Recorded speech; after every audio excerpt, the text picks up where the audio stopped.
রাধারানীর সবচেয়ে পছন্দের মিষ্টি হলো এই মালপোয়া। আর বাড়িতেই কিভাবে এরকম রসে ভরা মালপোয়া বানাতে পারবেন চলুন দেখে নিই। রাধা অষ্টমীর অনেক অনেক শুভেচ্ছা সকলকে। তো প্রথমেই আমি এখানে এরকম একটা হাতার 3 হাতা ময়দা নিয়ে নেব। তারপরে দিয়ে দেবো এই হাতারই 1 হাতা সুজি। আর আমি এখানে 500 গ্রাম দুধের ছানা কাটিয়ে সেটা মিক্সচার গ্রাইন্ডারে পেস্ট বানিয়ে নিয়েছি। এবার এটাও তার মধ্যে দিয়ে দেবো।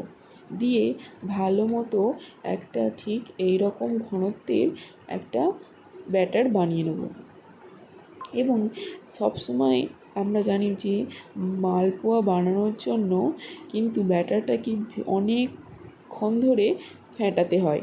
সেই জন্য হাতা দিয়ে ভালো করে ঘুরিয়ে ঘুরিয়ে এটাকে ফেটিয়ে নেব। তারপর এখানে অল্প পরিমাণে একটু মৌরি নিয়ে হালকা করে একটু কড়াই ভেজে নিয়ে এর মধ্যে দিয়ে দেবো। তাহলে কি হবে না, এর গন্ধটা বেশ খুব সুন্দর আসে। এখানে নিয়ে নেব ওই হাতারই 3 হাতা চিনি আর নিয়ে নেব 3 হাতা জল।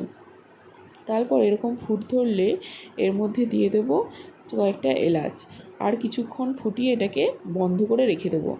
আর এখানে তেল গরম করে আমি মালপোয়াগুলো সুন্দর করে ভেজে নেব।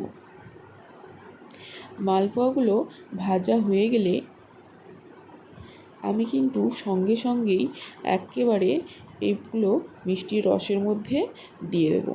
দিয়ে 5 মিনিটের মতো রেখে দেখুন এটার মধ্যে কিন্তু ভালো মতো রস ঢুকে গেছে।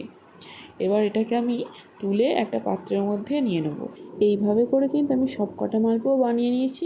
দেখুন কতটা সুন্দর হয়েছে, তাই না? তো এইভাবে আপনারাও বানান এবং রাধা মাধবকে ভোগ নিবেদন করুন।